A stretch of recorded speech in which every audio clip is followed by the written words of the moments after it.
Oke, kami akan menjelaskan apa itu pengertian dari penyimpangan sosial. A. Penyimpangan sosial. 1. Pengertian penyimpangan sosial. Penyimpangan sosial adalah suatu perilaku yang tidak sesuai dengan nilai-nilai kesosialan atau kepatutan, baik dengan sudut pandang kemanusiaan atau agama, secara individu maupun pembenarannya sebagai bagian daripada makhluk sosial. Oke, di sini ada beberapa dari pengertian para ahli. Pertama itu J. Vander Zander. Menurutnya, perilaku menyimpang merupakan perilaku yang dianggap sebagai hal tercela dan di luar batas toleransi oleh sejumlah besar orang. Yang kedua itu Robert M. Z. Lawang. Menurut beliau, perilaku menyimpang adalah sebuah tindakan yang menyimpang dari norma-norma yang berlaku dalam satu sistem sosial, menimbulkan usaha dari mereka yang berwenang dalam sistem itu sendiri. Sistem itu untuk memperbaiki perilaku tersebut. Yang ketiga, menurut Bruce J. Cohen. Menurutnya, perilaku menyimpang adalah setiap perilaku yang tidak berhasil menyesuaikan diri dengan kehendak masyarakat. Yang keempat, menurut Paul B. Horton. Menurut beliau, penyimpangan adalah setiap perilaku yang dinyatakan sebagai pelanggaran terhadap norma-norma masyarakat.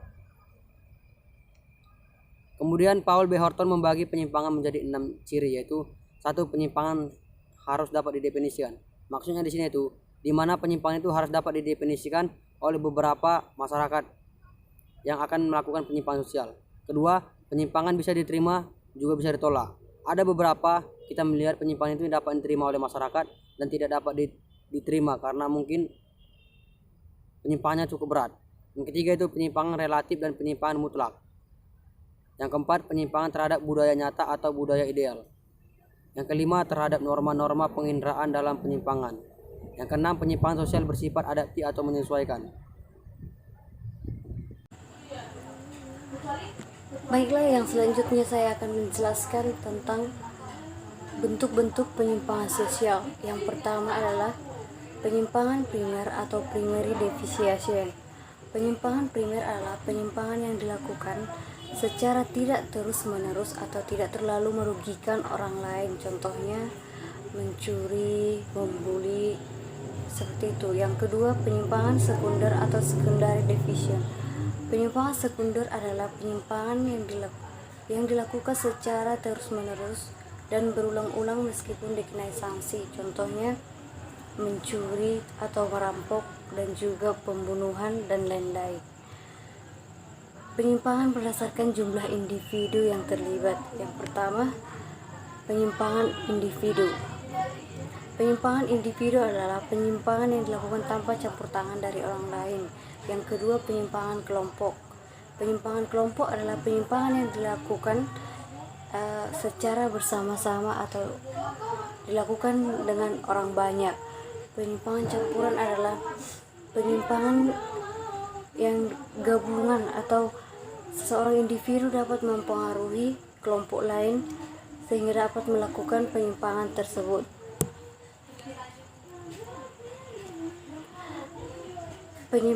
Yang berikutnya, penyimpangan berdasarkan kadar penyimpangannya. Yang pertama itu penyimpangan ringan. Penyimpangan ringan itu bisa sama saja dengan penyimpangan primer yang tidak terlalu merugikan orang lain. Begitu juga dengan penyimpangan berat, itu sama dengan penyimpangan sekunder yang dilakukan secara berulang-ulang dan walaupun dikenai sanksi, misalnya membunuh, mencuri, merampok, seperti itu. Demikian bentuk-bentuk penyimpangan. Terima kasih. Klasifikasi bentuk-bentuk penyimpangan sosial. A. Berdasarkan sifatnya. Pertama, penyimpangan positif, yang dimana merupakan penyimpangan yang terarah pada nilai-nilai budaya, yang contohnya seorang ibu yang menjadi ojek online untuk menafkahi kehidupan keluarganya. Yang kedua, penyimpangan negatif. Penyimpangan negatif ini dimana penyimpangan yang tidak terarah pada nilai-nilai budaya, yang contohnya melakukan pencurian, pembunuhan, narkoba, dan tindakan kriminal lainnya. B. Berdasarkan jumlah pelaku. Yang pertama, penyimpangan individual yang dilakukan oleh perorangan, yang dimana contoh tindakannya bandal, tidak terarah, dan tidak mau mendengarkan omongan orang. Kedua, penyimpangan kolektif yang dilakukan secara berkelompok, Contohnya yaitu tawuran ataupun balap-balapan liar. C. Berdasarkan jenisnya, di mana ada tindakan kriminal, tindakan seksual, penyimpangan pemakaian narkoba, dan penyimpangan tawuran antar pelajar. 4.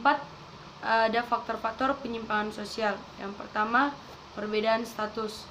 Kedua, tingkat pengangguran yang tinggi pada masyarakat usia produktif, yang dimana usia produktif ada mulai dari umur 15 sampai 64 tahun. Ketiga, kebutuhan ekonomi. 4. Keluarga yang berantakan ataupun broken home. Kelima, pengaruh media sosial ataupun media massa. 6. Sosialisasi nilai-nilai subkebudayaan menyimpang. Faktor-faktor penyimpangan sosial menurut beberapa ahli. Yang pertama, menurut James W. van der Zandes. Yang pertama tidaknya ada lagi nilai-nilai dan norma. Kedua, sosialisasi yang tidak sempurna.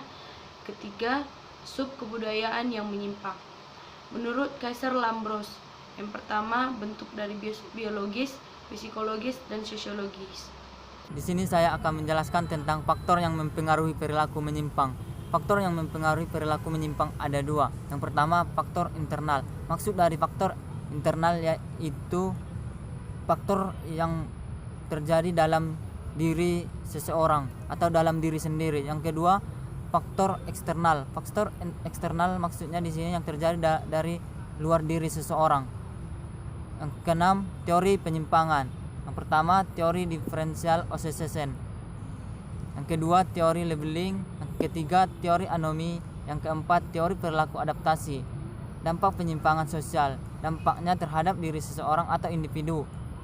Contohnya terkucil, terganggunya perkembangan jiwa, rasa bersalah. Dampak penyimpangan sosial terhadap masyarakat atau kelompok. Terganggunya keseimbangan sosial, pudarnya nilai dan norma, tindak kejahatan akan muncul berkelompok dalam masyarakat. Sekian dan terima kasih.